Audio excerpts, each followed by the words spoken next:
Bom, boa noite pessoal. Vamos começar nossa aula agora oficialmente, falando sobre espaços vetoriais. Bom, eu costumo, sempre quando eu começo a comentar a respeito de espaços vetoriais, eu costumo dizer que agora, nesse exato momento, nós estamos começando a nossa disciplina de álgebra linear, tá?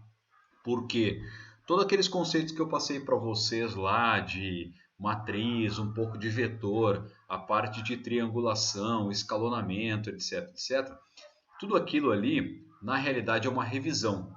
É por esse motivo que no nosso livro texto ele é colocado lá como um apêndice, tá? Em alguns livros, como esse livro aqui que eu acabei passando para vocês, que eu tirei uma cópia e passei para vocês aqui, esse livro ele traz no capítulo 1 matrizes e no capítulo 2 a parte de sistemas lineares. E aí começa no capítulo 3 espaços vetoriais. Esse livro que eu estou adotando para vocês aqui, ele é um livro é uma coleção, né, de fundamentos da informática.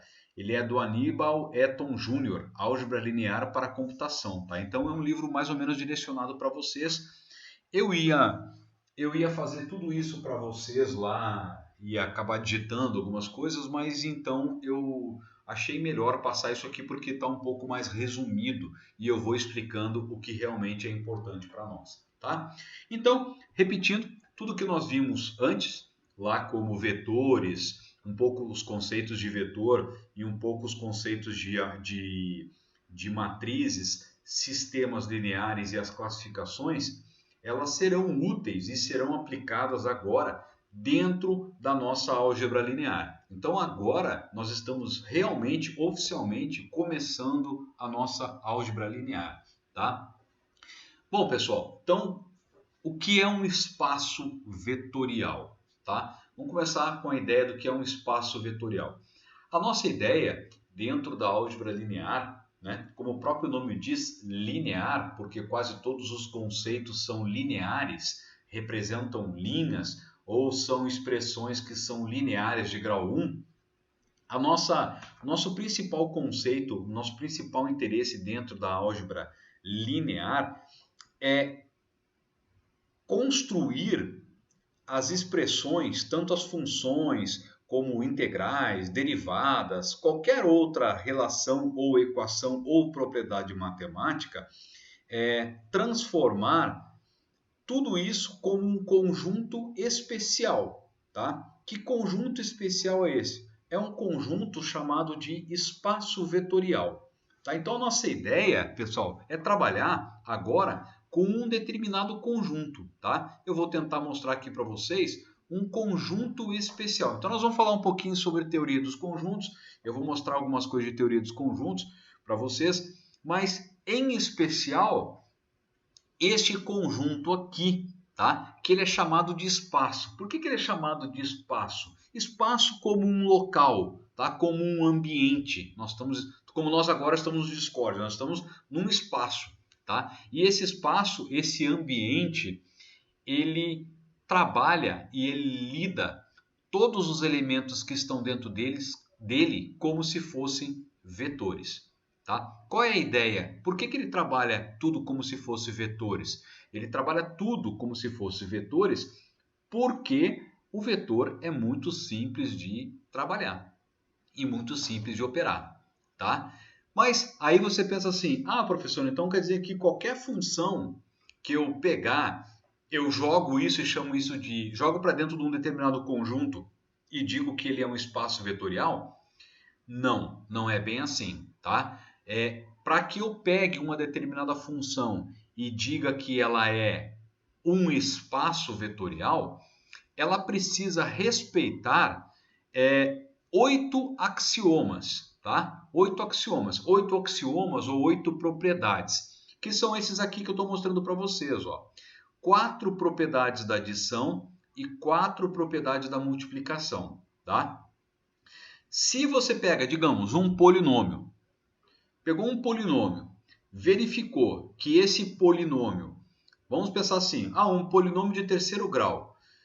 Um polinômio de terceiro grau ele tem 4 coordenadas. a coordenada de grau 3, a coordenada de grau 2, a coordenada de grau 1 e o termo independente, tá? Ou a coordenada de grau 0, né? Como eu sempre falo para vocês.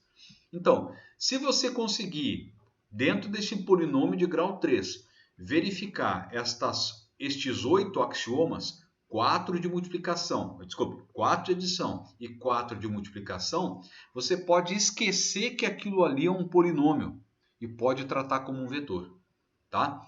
A ideia é essa. Então, se vocês notarem, vejam, a primeira propriedade da adição é a propriedade associativa. A segunda é a comutativa. A terceira é a existência do elemento neutro. A quarta é a existência do elemento oposto.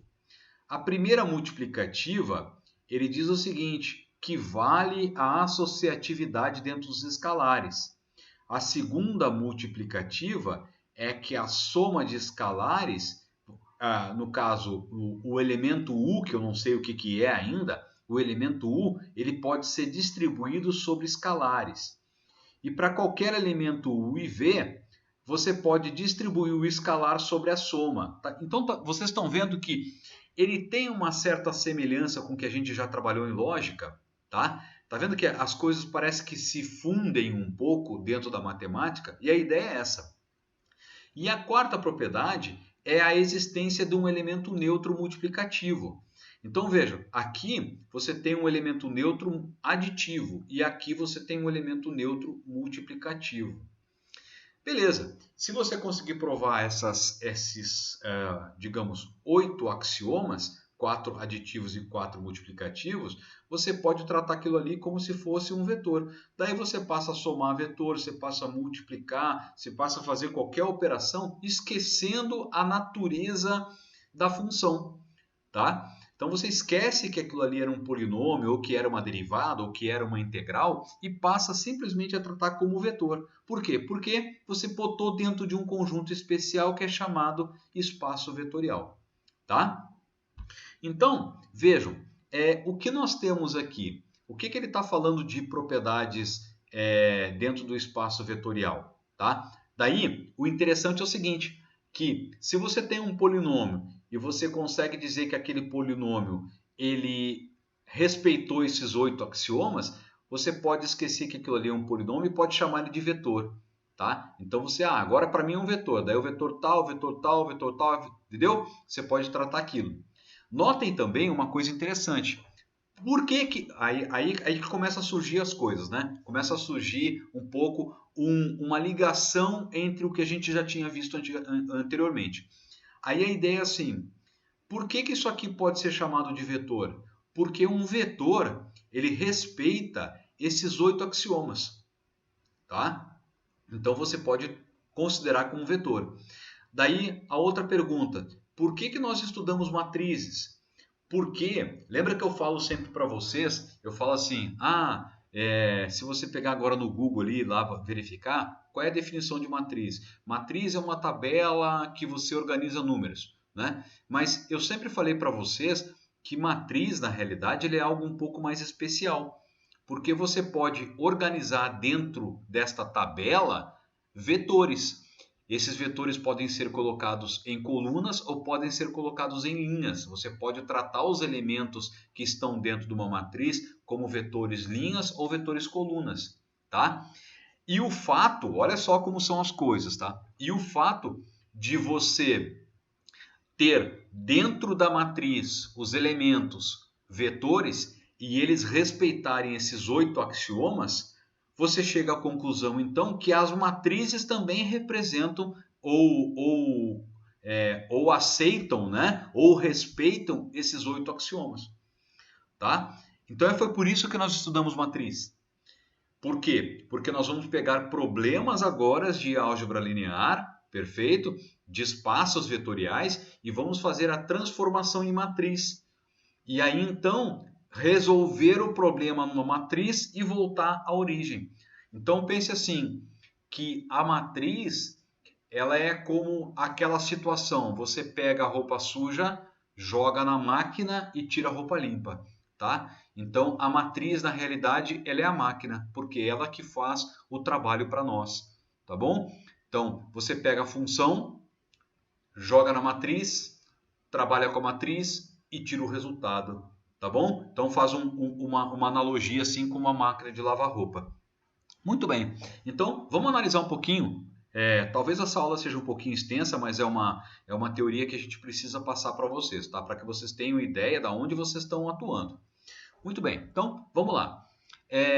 Vejam, aqui vamos ler um pouquinho sobre essas 8 propriedades ou axiomas, né? Alguns axiomas que a gente toma como verdade. Então, vejam, o que ele diz assim? Propriedade da adição, tá? Então ele colocou como um mais aqui porque são propriedades da adição. Por isso que está um A1, A2, A3 e A4, tá? Que ele diz assim, vejam, o que é V vezes V? Isso aqui é um produto cartesiano, tá? V cartesiano V, ou seja, é uma operação dentro do conjunto V. Por enquanto, então vamos pensar assim, ó. Por enquanto eu tenho um conjunto V. Eu não sei que esse conjunto é um espaço vetorial ainda. Ele só vai assumir o nome de espaço vetorial depois que eu conseguir provar os 8 axiomas, tá? Ou as 8 propriedades. Por enquanto não. Por enquanto ele é só um conjunto qualquer. Conjunto V, tá? Mas, professor, o que tem lá dentro? Não sei. Também não me interessa, tá? Não sei e também não me interessa. Eu sei que tem elementos lá dentro. Se eu conseguir fazer com que esses elementos respeitem esses 8 axiomas, aí eu passo a chamar de vetor, tá? Perfeito? Estão entendendo o que eu estou tentando mostrar para vocês? Podem dar um ok se for, tá?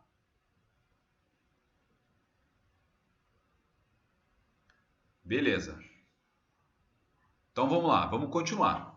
Beleza. Então, olha só. Vejam que eu tenho aqui um produto cartesiano V cartesiano V, ou seja, operações V cartesiano V levando em V, tá? De tal forma que eu vou fazer a operação com esses dois elementos e vai chegar numa soma desses dois elementos, porque a nossa ideia são as propriedades aditivas. Então a primeira propriedade, ela é a propriedade associativa. O que ele está dizendo? Ele está dizendo assim, você efetuar a soma dos dois primeiros elementos e o resultado somar com o terceiro é a mesma coisa que você somar os dois últimos e o resultado somar com o primeiro, tá? Essa é a propriedade associativa que a gente já viu até um pouco lá na lógica, tá? Isso, para todo, esse azinho virado aqui significa para todo, que nós vamos ver em lógica, para todos elementos U, V e W pertencente a V. Tá vendo? Que eu não estou chamando esses caras de vetores ainda. Por quê? Porque eu não sei o que são. Tá? Eu sei que são elementos desse meu conjunto. Beleza. Vejam também que a propriedade soma, ela é comutativa. Vamos pensar assim, por que a soma é comutativa? Oi. Pois não? Saiu a tela? Saiu? Tá. Para aí que eu vou voltar no Hangout, então.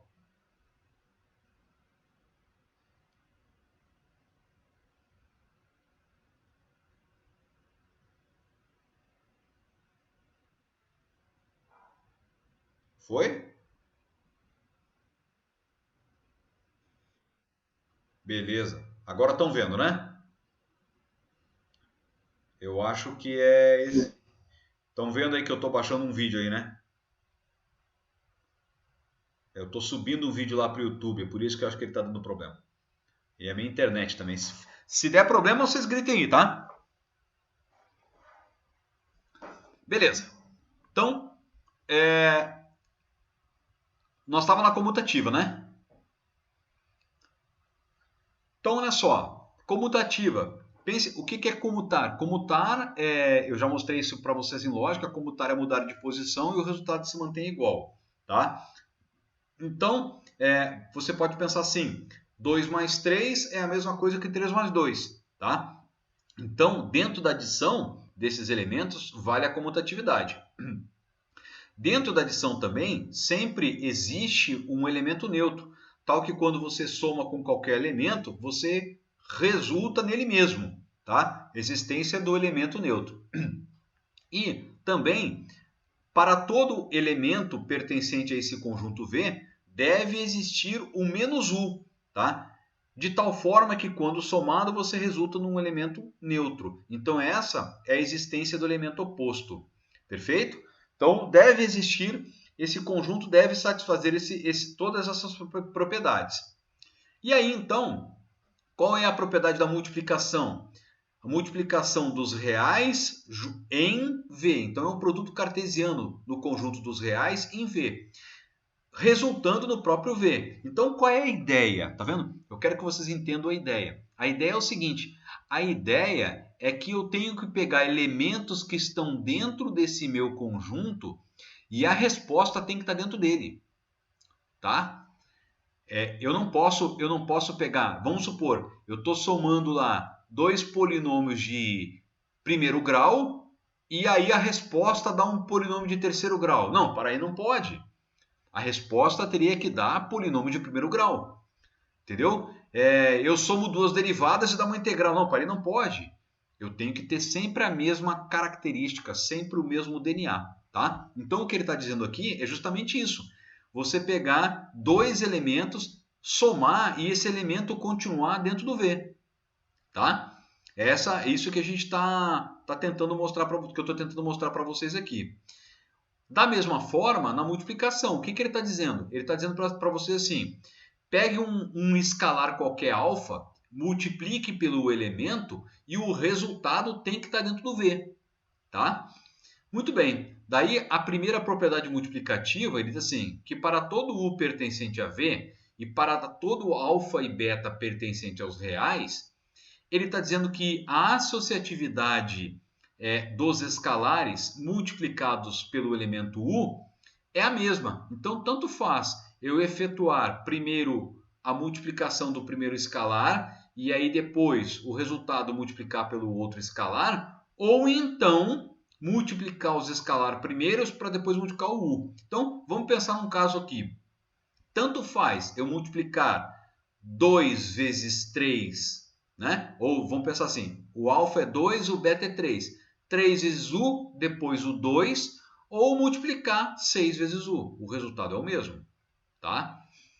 E para todo U pertencente a V e para todo alfa e beta pertencente aos reais, deve existir a distributividade desse elemento U sobre a soma dos escalares.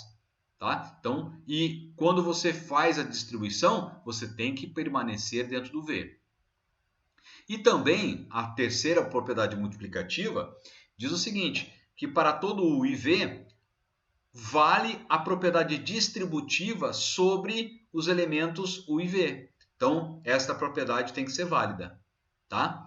E para todo elemento U, sempre vai existir um elemento neutro, de tal forma que quando você multiplicar, ele chega em U.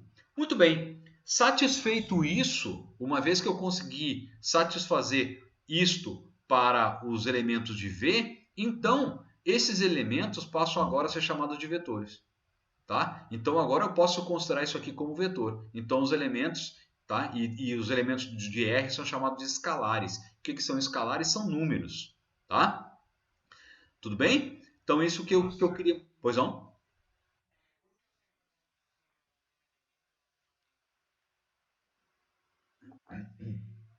Tá. É o seguinte, como é que a gente vai ver isso? Isso você tem que manter o DNA, tá? Que tipo de DNA? Vamos pensar assim, ó. Se você pega lá uma expressão, vamos pensar numa função do primeiro grau, tá? A minha função do primeiro grau, ela é assim. Vamos pensar aqui, deixa eu fazer um rascunho aqui. Vamos imaginar que você está pegando uma função 2x mais 3, tá? Uma f de x igual a 2x mais 3, tá? Perfeito? E aí, você está pegando uma g de x igual a 3x menos 2. Perfeito? Então, você tem duas funções. Você tem uma f de x igual a 2x mais 3 e tem uma g de x igual a 3x menos 2. Vejam, o que acontece? Acontece que esse teu conjunto V é o conjunto das funções de primeiro grau. O que tem que acontecer? Você tem que somar esses elementos do conjunto e ele tem que continuar sempre sendo função do primeiro grau. Tá? Se por um acaso você efetuar uma soma de qualquer elemento lá dentro e não der uma função de primeiro grau, que vai acontecer? Esse conjunto não é um espaço vetorial, porque ele tem um elemento que está furando a nossa teoria. Tá? Compreendeu?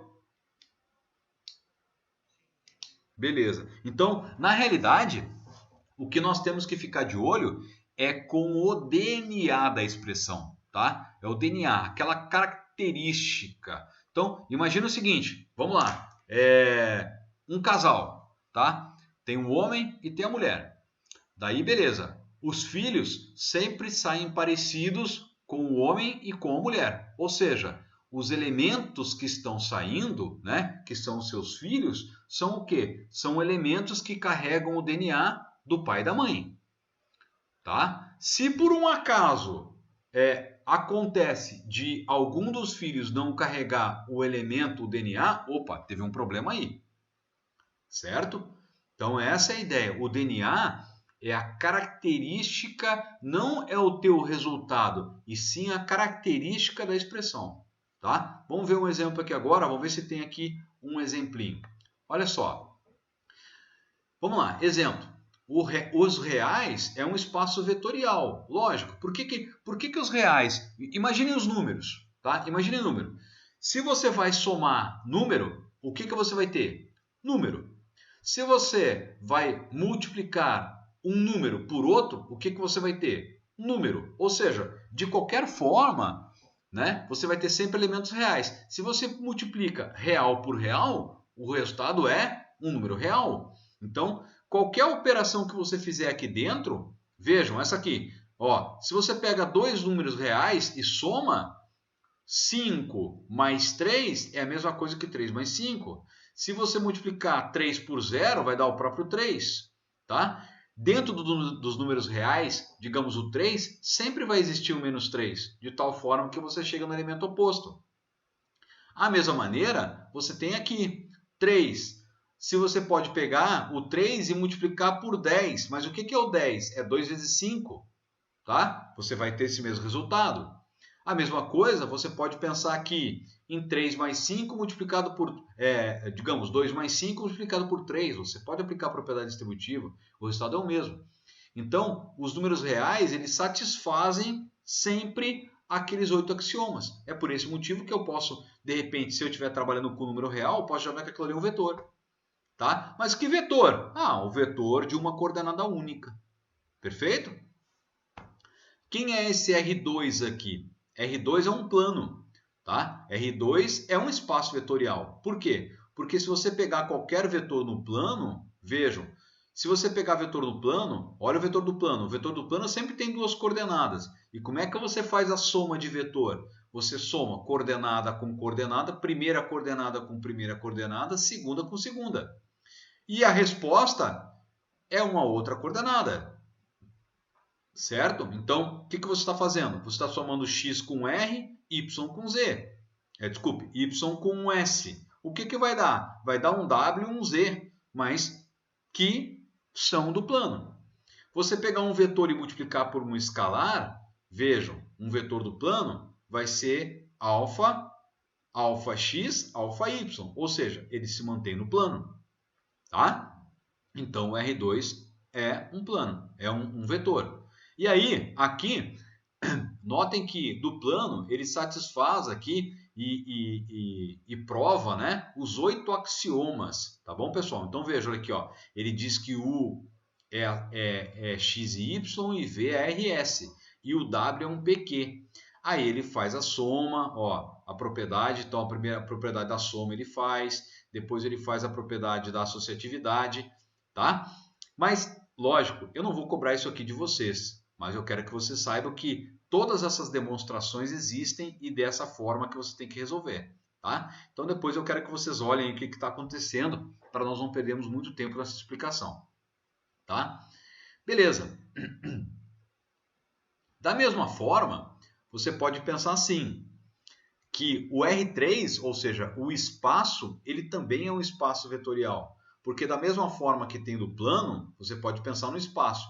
Então, o que é um vetor no espaço? Ele possui 3 coordenadas, tal que cada uma dessas coordenadas pertence aos reais. tá? São conjuntos de pontos do plano, mas esses pontos do plano ele também pode ser considerado como um vetor, tá? A mesma coisa são os espaços Rn, ou os chamados hiperespaços, o R4, o R5, o R6, o Rn, tá? Rn, o enésimo espaço chamado de hiperespaço, porque eles também, como cada elemento são coordenadas, são números, já que eles estão pertencentes aos reais, então você pode dizer que esses números também satisfazem os 8 axiomas, tá bom? Muito bem, aí, olha só que interessante esse quarto exemplo aqui. Ele fala assim, ó, que as matrizes também satisfazem, né? Também são consideradas espaços vetoriais. Bom, vamos pensar aqui comigo, né? Vamos voltar um pouquinho na nossa ideia, que eu estou tentando passar para vocês aqui. Vejam, o que compõe uma matriz? O que compõe uma matriz não são números reais?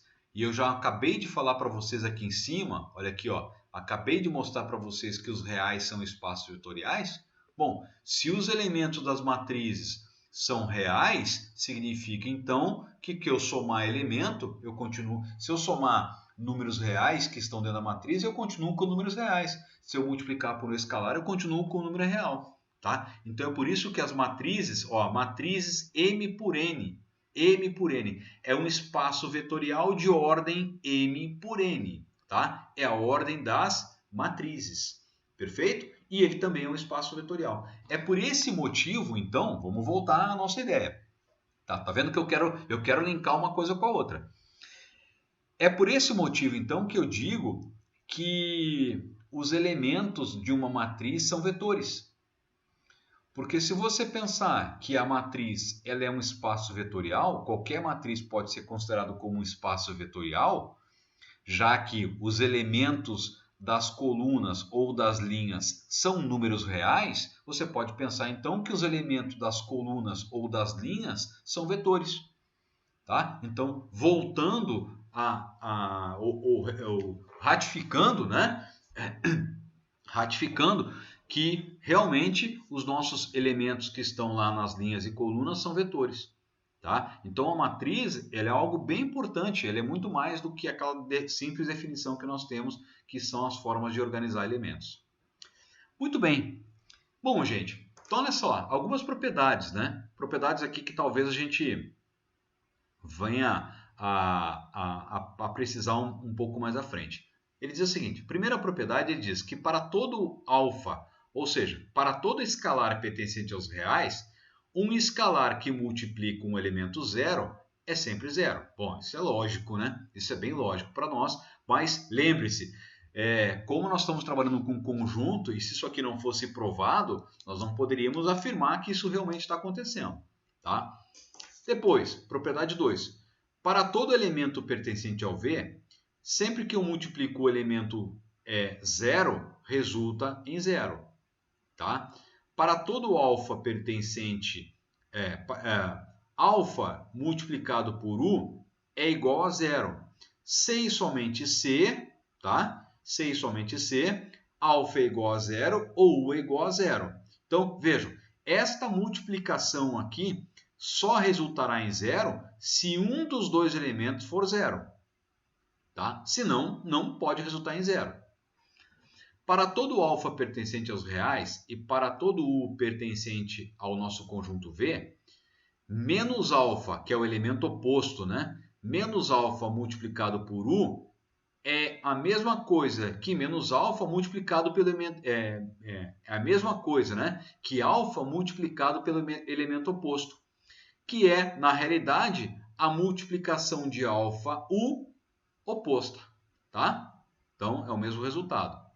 E também que para toda alfa e beta pertencente aos reais e para todo U pertencente a V, a subtração entre alfa e U eu posso distribuir o elemento sobre essa subtração. Pô, professor, mas por que isso? Porque lá em cima nós tínhamos mostrado que os axiomas eram soma. Então ele está mostrando para vocês que vale também a subtração. E a mesma coisa a propriedade 6, que nós podemos pegar um escalar e distribuir sobre a subtração dos elementos, porque lá na propriedade era uma soma. Tá bom? Tudo bem até aqui? Eu sei que é um pouco confuso, um pouco nebuloso, mas vamos por partes, como diria Jack Stripador. Tá? Muito bem. Bom, algo interessante para nós aqui agora é o subespaço vetorial. Tá, pessoal? Então, imagine o seguinte, ó. Imagine um conjunto, tá? Imagine um conjunto. Conseguiram imaginar um conjunto? Aquele conjuntinho assim, aquele diagraminha na cabeça de vocês, tá? Um conjunto. Imagine um conjunto.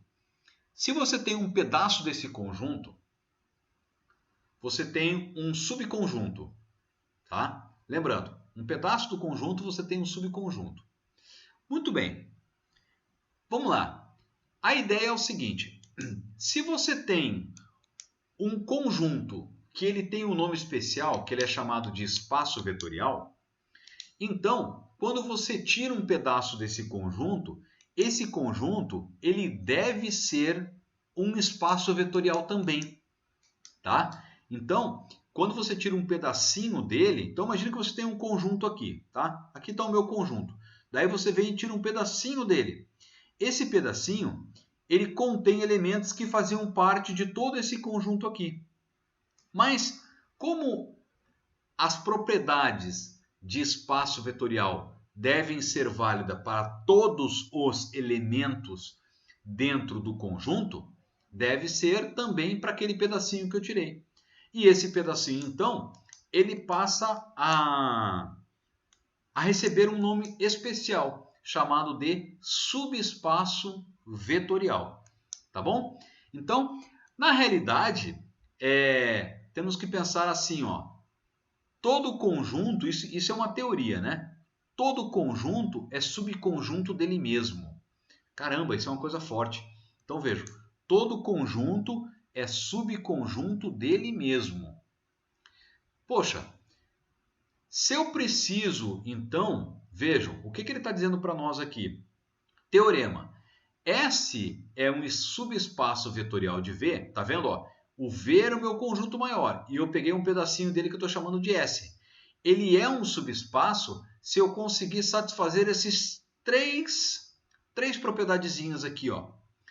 S deve ser diferente de vazio. Eu tenho que pegar qualquer elemento de S e efetuar a soma e ele deve permanecer dentro de S. E sempre que eu pegar um elemento de S e multiplicar por um escalar, ele deve permanecer dentro de S. Tá? Se nós conseguirmos satisfazer esses três axiomas aqui, um de soma e um de multiplicação, ele é chamado de subespaço. Mas aí, lembra assim, como todo conjunto é subconjunto dele mesmo, então eu posso pensar que eu não preciso, na realidade, provar esses 8 axiomas aqui, tá? Eu não preciso provar esses outros axiomas. Se eu conseguir provar para todos os elementos do conjunto V somente esses 3 aqui, caramba, que maravilha! Pronto, ele já é um espaço vetorial. Então, vamos pensar assim. Se imagine os polinômios, tá? Vamos imaginar os polinômios. Qual é a nossa imaginação dos polinômios? Todo polinômio, todos os polinômios podem ser considerados como um espaço vetorial, tá? Todos. Então, imagina lá que você tem lá o conjuntinho dos espaços lineares, daí você tem o conjuntinho do espaço do grau 2, do grau 3, do grau 4, do grau 5, do grau 6, mas não são todos polinômios. Então, se você juntar todos esses conjuntinhos, na realidade elas fazem parte de um conjunto maior, que é o conjunto dos polinômios de forma geral. Mas aí você pode pensar assim, eu posso trabalhar só com o subconjunto dos polinômios lineares. Eu posso trabalhar só com o subconjunto dos polinômios de grau 2. Eu posso trabalhar só com o subconjunto dos polinômios de grau 3. Tá? Mas vejam, esses subconjuntos, eles satisfazem aqueles 8 axiomas. Pô, mas eles não são subconjuntos? Sim, mas na realidade eles são conjuntos. Tá? que eles fazem parte de algo maior. Perfeito, pessoal? Vocês estão entendendo o que eu estou tentando mostrar para vocês? Alguém está em dúvida aí? Está perdido não? Quantos eu tenho aqui na minha turma? Deixa eu ver. Tem bastante gente na minha turma? Ah, tem bastante aí. Beleza. Continuando então. Legal. Olha só. Vamos lá. Vamos ver um exemplo aqui. Olha, agora, Mohamed, vem a questão que você me perguntou, tá? Como é que eu vou saber se eu pego um elemento e ele está ou não dentro do espaço vetorial? Então, ele diz assim, ó, para todo espaço vetorial V, temos que S, né, é igual a V. Então, veja, e S, ele é um conjunto formado somente pelo elemento nulo, tá? São subespaços de V e são chamados subespaços triviais, tá? Então, vejam, qual é o DNA de S? O DNA de S, ele é assim. Vejam, não interessa o que acontece com as outras coordenadas. O que interessa é que a primeira coordenada sempre tem que ser nula.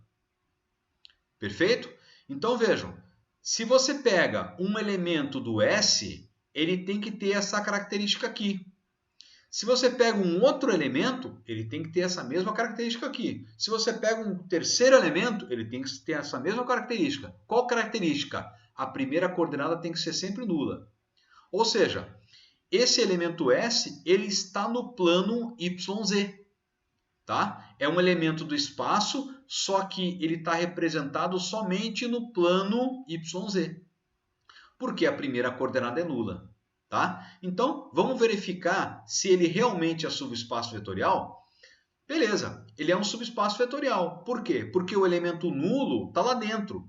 Ah, professor, mas aqui é nulo. Não me interessa o que está acontecendo aqui. O que me interessa é que se essa coordenada aqui, ó, que é o DNA dele, é nula. Opa, a primeira coordenada é nula. Legal, então agora eu vou pegar dois elementos do S. Ó, o elemento do SU, o U, né, que é o elemento do S, ele tem essa característica. A primeira coordenada é 0, a segunda é Y e a terceira é Z. O outro elemento é o V. Ele tem essa característica. A primeira coordenada é 0 e a outra é B e C. Ó, não me interessa isso aqui. O que me interessa são esses dois caras aqui. Então eu vou somar esses elementos. Vou efetuar a soma. Ó, somei os dois elementos. Como é que eu somo o vetor? Somo coordenada com coordenada. Primeira coordenada com primeira, segunda com segunda, terceira com terceira. Então vejam, 0 mais 0 vai dar 0. Y mais B é Y mais B, que eu não sei quem são e também não me interessa. Z mais C é Z mais C. Notem que eu estou dizendo que ele pertence a S. Por quê? Porque a característica, o DNA se manteve, tá? Que é a primeira coordenada nula. Beleza. Agora, vamos ver a outra. Para todo U pertencente a S e para todo alfa pertencente aos reais. Eu quero ver se essa propriedade aqui é verdadeira. Pegar um escalar e multiplicar por U e ele deve permanecer o seu DNA. Então vamos ver. O S ele tem essa característica. Desculpe, o U tem essa característica. Qual característica? 0, Y e Z. Tá? Eu vou pegar um número agora. Vamos pensar que o alfa. Vou dar valores aqui. Vamos pensar que o alfa vale 2. Tá? Pensar que o alfa vale 2. Então, alfa vezes U vai ser 2 vezes o U. Como é que eu faço? Eu vou aplicar a propriedade distributiva. Tá? Então vai ser 2 é 0. 0. 2 vezes y, 2y. 2 vezes z, 2z. Tá? Então vejam que ele manteve a característica, manteve o DNA. A primeira coordenada é nula. E aí, então eu posso dizer que o S, com essa configuração aqui, ele é um subespaço vetorial do R3. Tá bom? Compreenderam?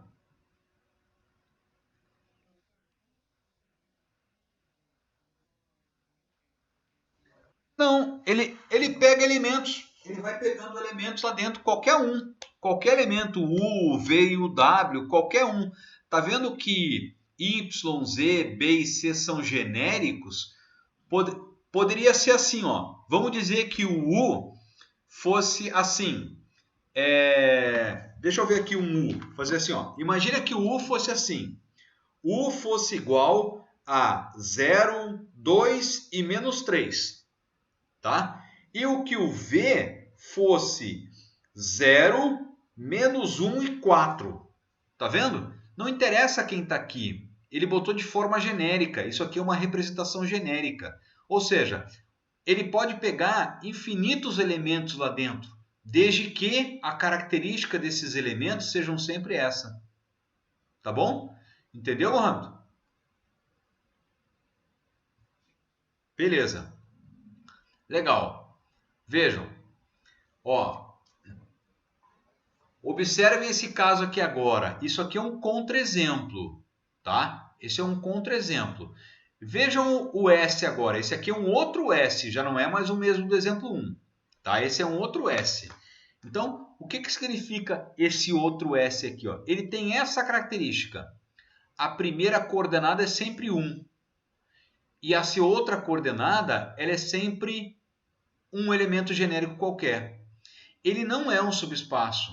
Por quê? Porque o elemento nulo não está lá dentro. Mas como assim que o elemento nulo não está lá dentro? Não está lá dentro porque para que o S seja um subespaço, o 00 tinha que aparecer aqui. Mas o DNA dele diz assim, que a primeira coordenada é sempre 1. Tá? Então já não dava. Veja outra situação, quer ver? Ó? Vamos imaginar assim, não sei se vocês estão acompanhando com papel e caneta aí, mas vejam a seguinte forma. Imagine que eu tivesse essa representação aqui. Vamos imaginar que eu pegasse um elemento U e o elemento U fosse 1 e 3.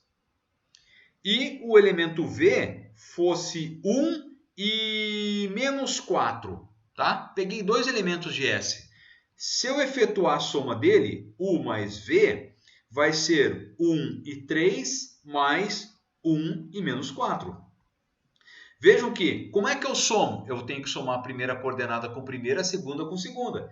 E aí ficaria 1 mais 1, 3 menos 4. Ou seja, ficaria 2 menos 1. E aí, resultaria que o 2 não é 1. E para manter o DNA, precisa ser 1 na primeira coordenada. Tá? Frisando, então, que ele não é realmente um subespaço vetorial. Perfeito?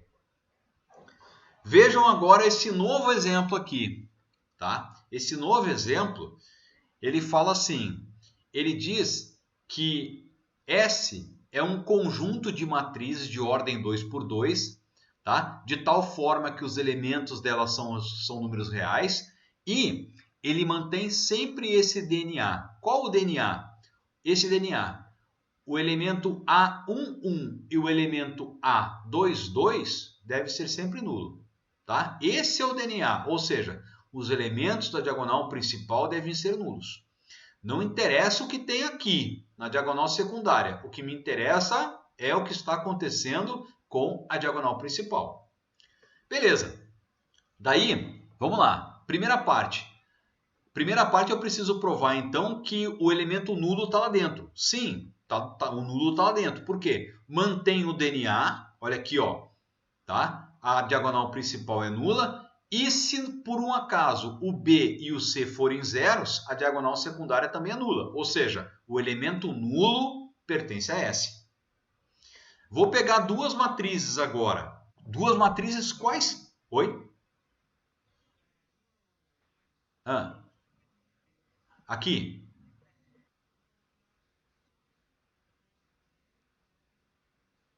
Isso.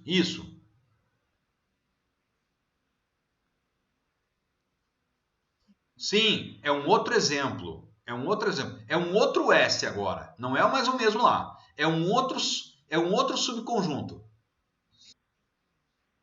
Sempre o elemento nulo sempre tem que estar lá dentro, tá? Se o elemento nulo, tá vendo aqui, ó, aqui, ó, tem que voltar para cá. Olha aqui, ó, ele é um subespaço. S é um subespaço se somente se isso aqui acontecer, ó. Tá? Ele deve ser diferente de vazio. O que significa ser diferente de vazio? Significa que pelo menos, tá? Tá aqui, ó. Ó. Pelo menos o nulo tem que estar lá dentro. Tá vendo? Perfeito? Então a primeira coisa é verificar. Cara, será que o nulo está lá dentro? Porque de repente você consegue fazer uma mágica lá e consegue manter o DNA, mas o elemento nulo não estava lá dentro. Tudo, já estragou tudo. Tá bom? Ó, então agora esse aqui é um outro subconjunto, tá? É um outro, já é diferente daquele lá. Esse é um subconjunto de matrizes. Vejam então que a matriz nula está lá dentro. Por quê? Se por um acaso o B e o C for zero, ó, B e C for zero, ele mantém a diagonal principal sendo nula, tá? Então ele é diferente de vazio. Muito bem, vamos pegar agora dois elementos de S, dois elementos quaisquer de S, tá? E efetuar a soma. Veja que a primeira matriz de S é essa matriz aqui, ó, B e C.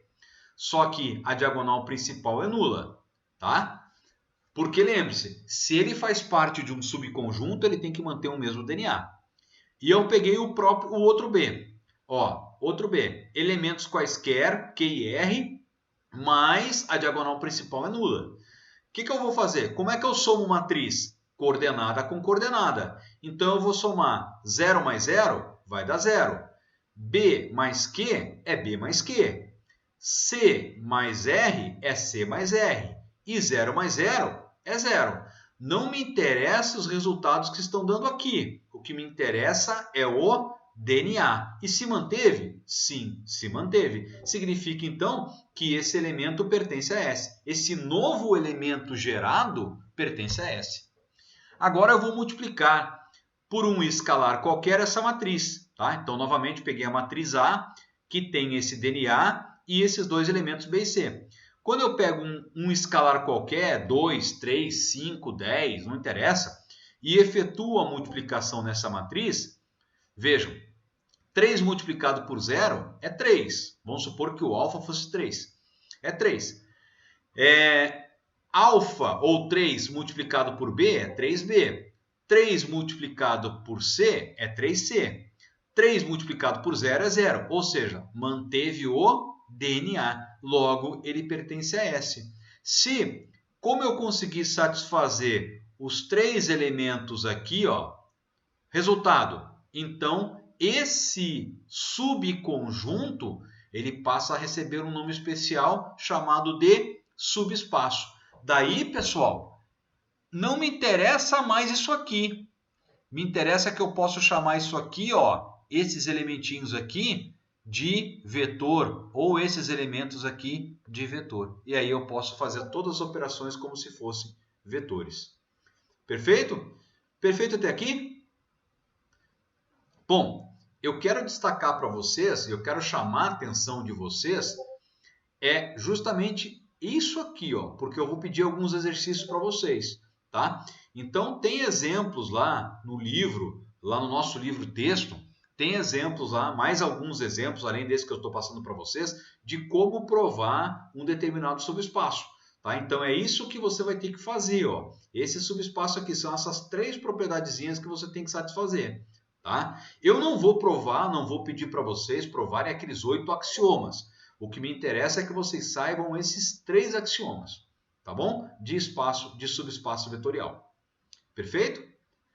Beleza. Desculpa. Só um minutinho, deixa eu só pegar uma aguinha aqui. Me dê um minutinho só.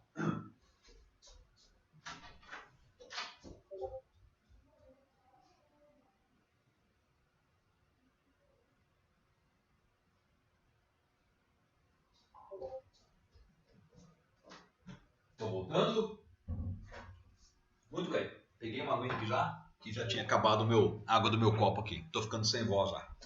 Beleza. Legal. Pessoal, soma de subespaços, tá? Então, vamos pensar aqui comigo, ó. Qual é a ideia da soma de subespaços? Eu não vou me prender muito nisso aqui, tá? Mas eu quero dar uma pincelada para vocês a respeito disso. Vamos supor que você tem lá 2 subespaços. Você já provou, tá? você já provou que o R e o S são subespaços. Ou seja, você já provou esses três axiomas aqui, esses três propriedades, né? Essas três propriedades, você já provou tanto para R como para S. Tá? E eles são subespaços. O que ele está dizendo para nós? Ele está dizendo o seguinte: se R e S são subespaços, então você somar esse subespaço também é um subespaço. Tá? Vejam, a soma de dois subespaços, ou a soma de dois subconjuntos, vai resultar num outro conjunto. Tá? Então notem que agora eu não estou mais somando os vetores. Eu não estou mais somando os vetores de cada conjunto. Eu estou somando os conjuntos. E isso aqui vai gerar um novo conjunto que por si só ele já é um subespaço. Tá? Então, soma de subespaço também é um subespaço. Perfeito? Então, aqui as demonstrações. Vejam, a primeira, o elemento nulo pertence à soma. Lógico, por que o elemento nulo pertence à soma? Porque o elemento nulo vai pertencer tanto a R como a S. E quando você vai somar elementos nulos de R e S, você vai ter um elemento nulo. Tá? Vejam, U e V. Se você tem lá U e V pertencentes a R mais S, se você tem U pertencente à soma e V pertencente à soma, quando você somar os elementos, você vai ter eles pertencentes à soma novamente. Tá? Então, de qualquer forma, é satisfeito a segunda propriedade. Multiplicar um escalar por elementos que estão na soma se mantém dentro da soma também. Tá? Então, nesse caso, você tem que a soma ela é um subespaço. Tá? Vejam esse exemplo aqui então. Legal. Esse exemplo, ele diz assim: R e S são subespaços dado por isso. Então vamos ver. Qual é o DNA do R? O DNA do R é esse aqui, ó. Tá? O DNA do R é esse aqui. Ou então vamos pensar que o DNA do R é esse. O que significa isso? Que a primeira coordenada tem que ser diferente de zero. As outras têm que ser igual a zero. Então esse é o DNA dele. Beleza. Qual é o DNA do S? O DNA do S é um conjunto XYZ tal que a primeira e a terceira coordenada são nulas. Tá vendo? Então vejam. No R, a segunda e a terceira são nulas. No S, a primeira e a terceira são nulas. Vamos somar o subespaço. Oi?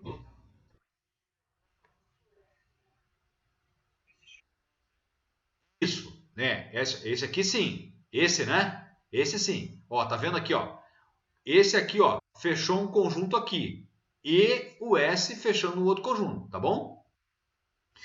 Eu acho interessante, eu até achei assim que de repente, no nosso livro texto lá, ele diz assim, ele fala como um x1 aqui e aqui um x2, entendeu? Só para não confundir, tá? Então, digamos que esse aqui é um x1 e ele pode se assumir qualquer valor, e esse aqui é um x2, tá? De tal forma que esse x2 obrigatoriamente tem que ser nula, tá? Beleza? Então tá aqui, ó. Então o S ele pode ser escrito como dessa forma, olha aqui, ó. Olha o S aqui embaixo, ó. 0, Y e 0, tá? Vamos somar os dois? Vamos pegar dois elementos então? Vou pegar o elemento U. O elemento U, ele é R mais S.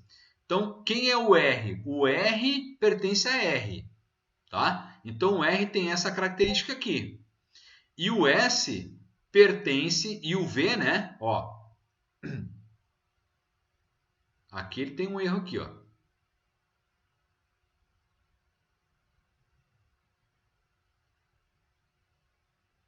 Aqui tem um erro, tá, gurizada?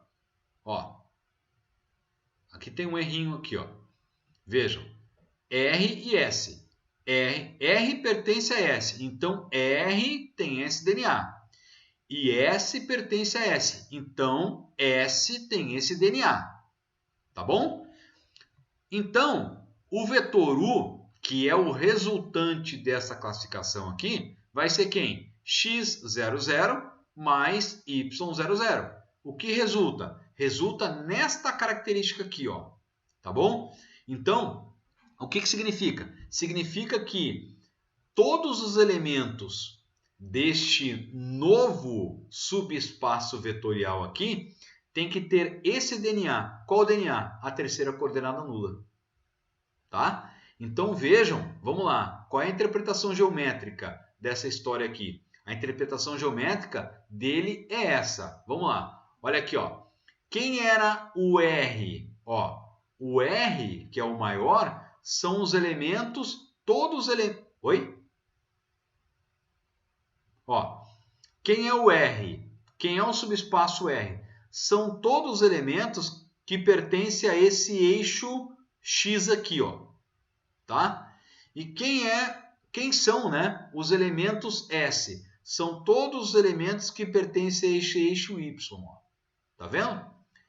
A soma desses dois subespaços aqui tem que dar esse plano aqui. Ó. Essa é a interpretação geométrica. Por que plano? Porque olha aqui, ó, X e Y. X e Y. X e Y. Perfeito? Exemplo 2. O exemplo 2, ele diz assim: o meu novo conjunto R, então, tem esse DNA, a segunda coordenada é nula. E o outro subespaço S tem esse DNA aqui, ó, tá? A terceira coordenada nula. O que significa então? Significa que quando eu efetuar a soma desse subespaço, vai ter o quê? Um vetor no R3, tá? Não tem mais coordenadas nulas, ó, não tem mais coordenada. Então o subespaço é o próprio R3. Coordenada, digamos, um x1 aqui, um y1 aqui e um z1 aqui. Então, somar o plano XZ com o plano XY resulta no plano X, Y e Z, que é o próprio espaço. Tá bom? Legal. E da mesma forma aqui, ele determina esses dois subespaços, tá? Ó, esses dois subespaços aqui. Vejam, a terceira coordenada nula, segunda coordenada nula, tá? Então, vejam, formando quem? Formando novamente o espaço, tá? Essa definição aqui, vamos lá, vamos ver essa aqui. Esse quarto exemplo, ele fala assim, que o subespaço S, vejam, aonde é que nós estamos agora? Nós estamos num hiperplano, tá? Hiperplano, por quê? Porque nós temos 4 coordenadas. Da mesma forma, nós estamos aqui. Então, o subespaço S, ele tem essa característica. Qual característica? Que quando você pega a coordenada X, soma 2 vezes a coordenada Y e subtrai da coordenada W, o resultado é 0. Tá? Mas, professor, e a coordenada Z? Não tem nada a ver, não interessa. O que interessa é esse resultado aqui. E T? T tem esse DNA aqui. X tem que ser igual a menos Y e Z tem que ser igual a menos W igual a 0. Tá? E Z menos W tem que ser igual a 0. Então, esse é o DNA da função. Legal. Como é que nós vamos somar isso aqui, então? Nós vamos somar cada um desses elementos. Mas, vejam, os elementos eles têm certas características. E aí, o que resulta? Resulta, então, que o nosso subespaço vetorial ele tem que ter essa propriedade aqui, ó, tá? X, Y, Z e X mais W. Tá? Desculpa. X, Y, Z e X mais 2Y. Perfeito? Então, tem este DNA aqui, a nossa característica. Gente, isso aqui é só para vocês terem uma noção. Depois eu quero que vocês vejam, observem bem essa solução. Eu gostaria que vocês dessem uma lida atenciosamente a esses dados aqui, ó, que estão aqui, para que a gente não perca muito tempo nesse exemplo, tá? O que ele fez aqui? Deixa eu dar uma explicação rápida o que ele fez aqui. Vejam que no primeiro subespaço aqui, ele isolou uma variável. Que variável ele isolou? Ele isolou aqui, tá? Ele isolou o y, beleza? Ou isolou o w, tanto faz, isso que ele fez. E aí ele jogou aqui dentro da função, ele jogou dentro do espaço vetorial aquela separação que ele fez, tá? Só isso que ele fez, mais nada. E aí chegou nessa característica. Beleza. Uma outra ideia, então, é a interseção de subespaço.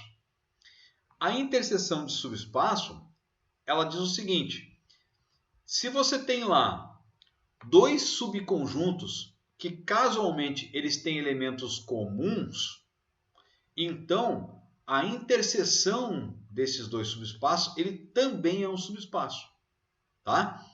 Então vamos pensar assim: se você tem lá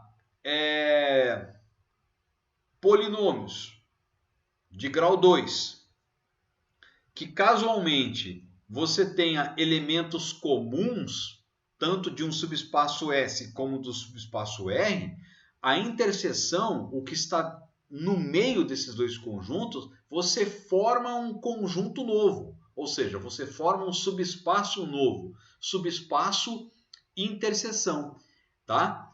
Por quê? Vamos lá, vejam. Se, por um acaso, você tem um subespaço R e um subespaço S, casualmente, como eles já são subespaço, então o elemento nulo tem que estar pertencendo a cada um desses conjuntos. Se ele pertence a R e pertence a S, então ele pertence à interseção desse conjunto, tá? Logo, esse conjunto interseção, ele é diferente de vazio, tá? E para todo o IV que pertence à interseção, então a soma dele, a soma desses elementos, ele logicamente vai pertencer à interseção. Porque se eu pegar um U e um V que pertencem à interseção, o resultado dele, como eles estão nesse conjunto especial, o resultado dele também vai pertencer à interseção, tá? E aí, por um acaso também, lógico, se você pegar um elemento qualquer que pertence à interseção e multiplicar por um escalar, né? Esse, logicamente, vai pertencer à interseção. Logo, ele é um subespaço vetorial. Perfeito? Então, aqui tem uns exemplos de subespaço vetorial, subespaço de interseção, que ele fala o seguinte, vamos analisar aqui o DNA, né? Então, vejam, R ele tem esse DNA, que a terceira coordenada é nula, e S tem esse DNA, que a primeira coordenada é nula, tá? Qual é a interseção dele? Vamos lá, qual é a interseção dele? A interseção de RS vai ser um vetor U pertencente ao R3, tal que U deve pertencer a R e U também deve pertencer a S, tá? Então, vejam, nessa característica, vamos lá, vejam, para que ele pertença a R, a terceira coordenada tem que ser nula. E para que ele pertença a S, a primeira coordenada é nula. Então, para que ele pertença à interseção, o que tem que acontecer? A primeira coordenada tem que ser nula e a terceira coordenada também tem que ser nula, tá? Então, o DNA de todos os elementos que pertencem a essa interseção tem que ser esse aqui. Perfeito? Então, se eu pegar um elemento qualquer lá, ele tem que ter esse DNA. Se eu for somar elementos dentro dele, ele tem que ter esse DNA. Se eu for multiplicar por um escalar, ele tem que ter esse DNA. Tá? Ou seja, nesse caso aqui, a primeira e a terceira coordenadas nulas. Então imagine o seguinte, imagine que eu pegue lá um elemento U. U é formado por 0, 2 e 0. E eu pegar um V, 0, 3, 0. Se eu for fazer a soma, 2 e 3 vai ser 5. 0 mais 0, 0. 0 mais 0, 0. Ou seja, 0, 5, 0. Ou seja, ele manteve o DNA. Se eu pegar um escalar e multiplicar, ele mantém o DNA. Logo, então, ele é um subespaço vetorial. A mesma forma, vejam, nós temos esse DNA aqui. Qual é o DNA do R? O elemento 21 é nulo. E qual é o DNA do S? O elemento 21 não é nulo. Tá vendo? Ó, esse é o DNA dele. Tá? O que significa estar na interseção? Estar na interseção é ter todos os elementos nulos. Perfeito? Isso é estar na interseção. Legal. Beleza. Tá aqui um outro exemplo também, tá? Só para nós não perdermos muito tempo, que a nossa aula está quase terminando. Bom, aí eu quero mostrar um caso especial. Deixa eu ver se isso aqui é o final mesmo. Não é o final. Tá? Eu quero mostrar então para vocês aqui soma direta, tá? Soma direta. O que é soma direta? Bom, soma direta, ele é um caso especial de soma, tá? Então, vamos pensar assim. Quando você está somando elementos, 2 mais 3 é 5. Isso é chamado de soma trivial, tá? 2 mais 3 é 5. Mas vamos pensar uma soma que não seja trivial. 2 mais 3 é 7. Como assim 2 mais 3 é 7? Não sei. O DNA desse conjunto, ele é tal forma que quando você soma 2 com 3, ele não dá 5, ele dá 7. Tá? É por isso que ele está sendo representado por esse maisinho dentro dessa bolinha aqui. Tá? Ele não é uma soma trivial.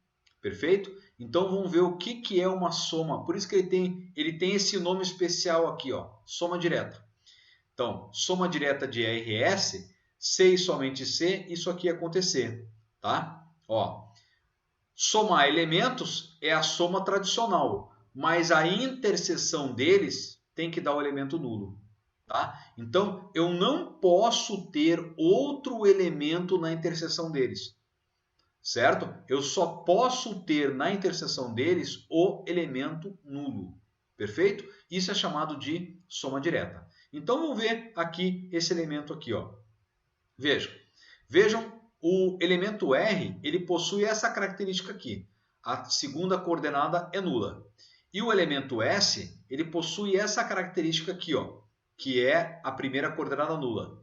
Beleza, vamos somar os dois? O que dá a soma dos dois? A com 0 vai dar A, né? 0 com Z vai dar Z e C mais... desculpe, parei, vamos voltar. Vamos voltar que eu falei bobagem aqui. A mais 0 vai dar A, 0 mais Y vai dar Y e C mais Z é C mais Z. Tá? Ou seja, isto aqui é uma soma trivial.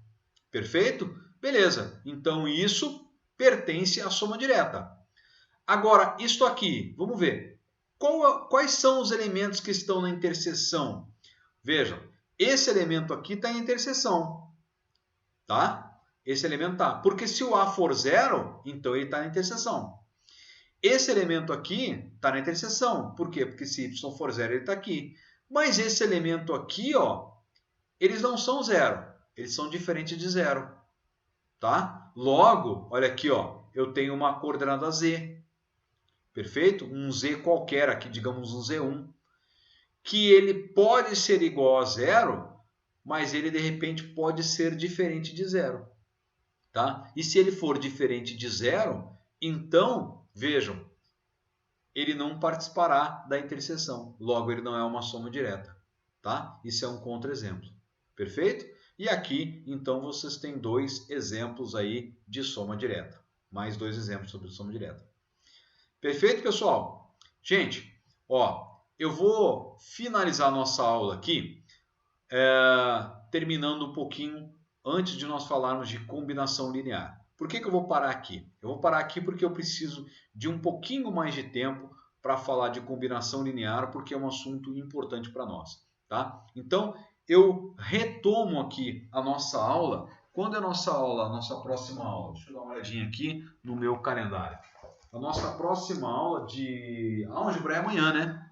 Tá? A nossa próxima aula de álgebra é amanhã, 21 horas. E aí eu finalizo essa aula aqui falando de combinação linear e de subespaços gerados, que são conceitos importantes para nós. Tá bom? Perfeito então, pessoal? Daí fica esse conceitinho aqui de combinação linear para nós vermos aí na nossa aulinha de amanhã, tá? Ó, combinação linear fica a nossa aulinha rápida para amanhã. Perfeito? Eu vou parar a gravação aqui agora. Deixa eu dar uma paradinha na gravação. Ó, deu 1h10 aí de gravação. Eu vou parar aqui. E aí, se vocês quiserem fazer pergunta,